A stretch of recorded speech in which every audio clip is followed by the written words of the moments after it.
Hey, another quick unboxing today. This is the first unboxing, right? I did have a little unboxing last time, but this one is the first one that is from unboxing to just a quick review. And yeah, I'm gonna try it out in the future. I'm gonna try it and let you know what I think about it as I use it. So I don't want to give feedback if I have not used it for at least probably a month, right? So I can see all the problems, all the differences that is happening, and yeah, I just want to make sure that I tried it. But first, we just have to open this. I'm quite excited for this.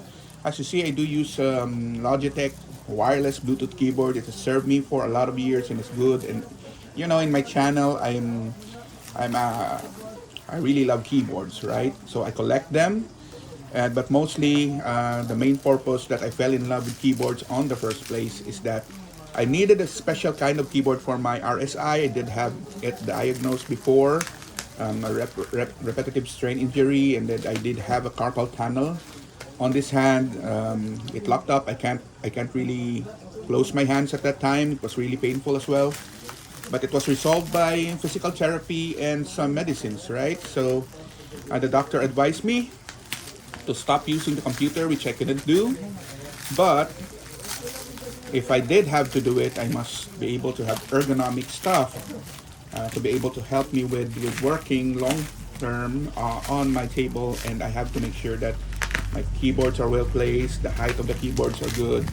I do use a lot of things like keypad rest. So I chose that particular keyboard. I did use a lot of mechanical ones before that are wired, as you can see on my channel. I did use them a lot. I do have a couple of PCs at home. The other PC now for my kid uses the old keyboards that I had, and still working good, right? Especially the RK series keyboards are still working great. But yeah, I had to have something reliable, and the wireless for the Logitech was really reliable, and that's the one I used for a very long time. So now it's a time for me, because I'm out of surgery and I'm able to spend a bit of our company budget for stuff that I need, right? I really need an alternate keyboard just to make sure that I am able to adjust it the way I like it, right? So now this is well packed. That's the first feedback I have. And then I ordered this. You probably saw it in the title of this video, which is called K500, right, from Machenike. And I was bummed because there are two stores that offer this. So I ordered one. It didn't arrive as quickly. I think they're still shipping it internationally. And I discovered the local store, and they have this, right? And this is the exact model that I need. I'll tell you why later. But first, the feedback on the box. Really well made. Colors are great. And it's a good box. I hope it wasn't as the shipping problems that I had with here, because I wanted to really keep boxes and display it, right? But yeah, so had a lot of creases here. So let me open this up and show you what's inside, right? So again, this is a Machenike K500 keyboard. There's a lot of versions of this. There are probably the 10% one. What I mean is 60% one. And yeah, we have this one, which kind of the full-sized equivalent, right? Near full size, which is 90%. So why 90%? Because as you see here, it doesn't have the space of the regular keyboard where the numlock is, the delete, insert, home, a page up keyboard like standard keyboards have, right? This is the full-size keyboard for my Logitech, so you can see the format. So people that are new to keyboards wouldn't really know that there's different kinds of keyboard. There are keyboards that just like this, and with this, and just a combination of this, right? And I have macro keys for this one, which is I also love. I haven't reviewed this one yet, so watch out in the future, a long-term review for this one. This is a pretty reliable keyboard. So if you're not one to really play around with your keyboard, look for the Logitech model, right? And the MX keys are really great as well. I do have some of the MX keys, but haven't reviewed that one yet as well, because I didn't have time last year and I was really focused on reaching my subscriber count. So now please do share my channel. I'm trying to reach just 1,000, and yeah, just a goal for myself that I keep, right? Because I really want to be able to maximize my time this year and use my channel a lot, right? So as you can see, there's a tab here, protection tab. I usually destroy my own boxes, but yeah, see? See what I did there? I destroyed another box because yeah, it wouldn't budge here when I tried to pull this tab out. So yeah, okay, here we go.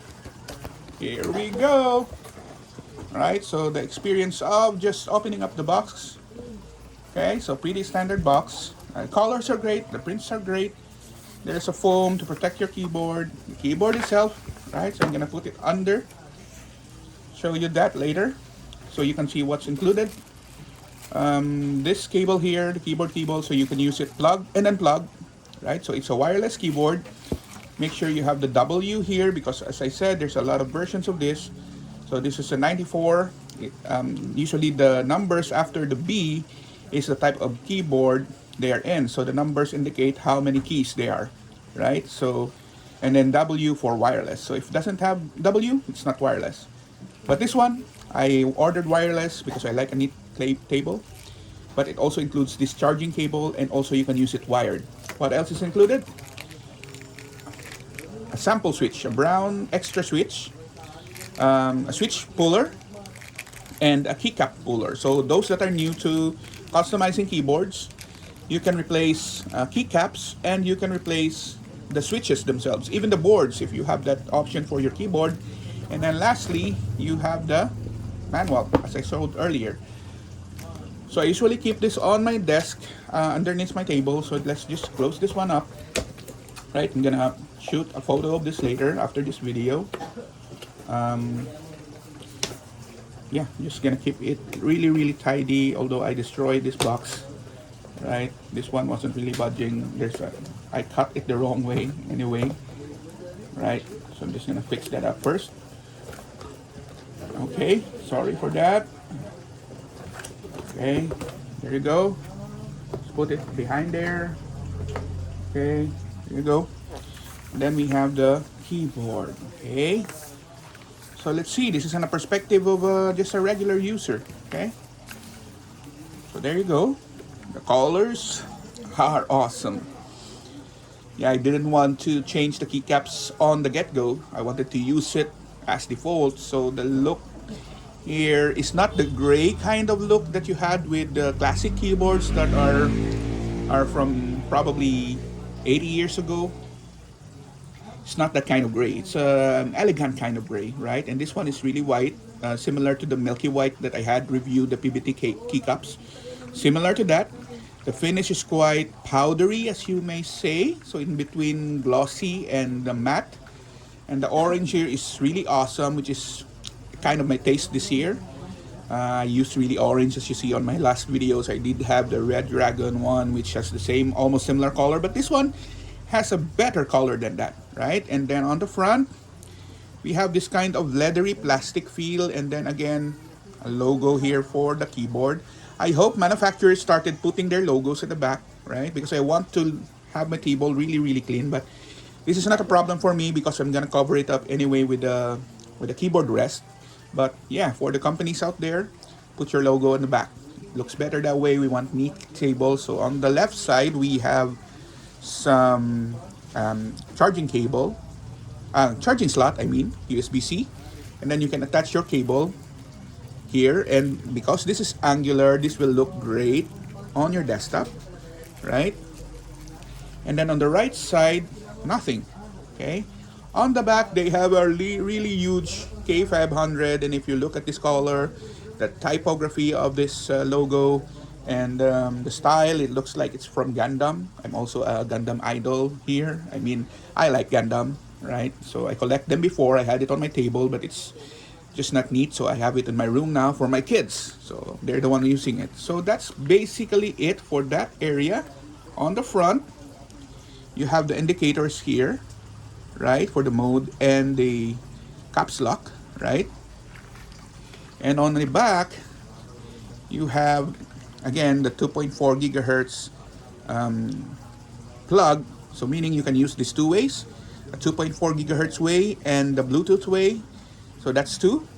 And then the plug way, where you are using it wired. And then you have the switch here, right? Regular wireless keyboards do have the on-off switch, wired wireless keys. And then you have the adjustment here, which is, I'm sad to say, it's just one level. So most have two levels now. This is one level, and then we have a cool rubber here. The finish at the back is wavy pattern, really elegant. So I wouldn't say that for the cost that I had this, which is about probably around 3,000 pesos, right? It wouldn't look like 3,000 pesos. It costs around 9,000 pesos if you look at the quality it has, right? And then, yeah, let's show you quickly if I plug it in, if it does detect quickly, right? So I'm just gonna pull this out, right? Attach it to my computer, right? And then let me look at that because it's currently set for off and then 2.4 and Bluetooth, right? So off is wired for the slots here. So off, you're using it wired. 2.4 is you're using the dongle. Bluetooth if you're using Bluetooth. And for good computers with good Bluetooth mode is really good. But the problem is if you have a lot of Bluetooth devices, that sometimes it acts up. So I usually use the 2.4 gigahertz band for this. Okay, so I'm just gonna use, it's off first. So I'll show you how quick it is, and then you'll see on the background, I did have my notepad again open, right? So you can see if it's moving or not, right? So I'm just gonna pull it down a little bit here and then refocus later, right? And then I'm gonna plug this in. So give me a second to plug this up, right?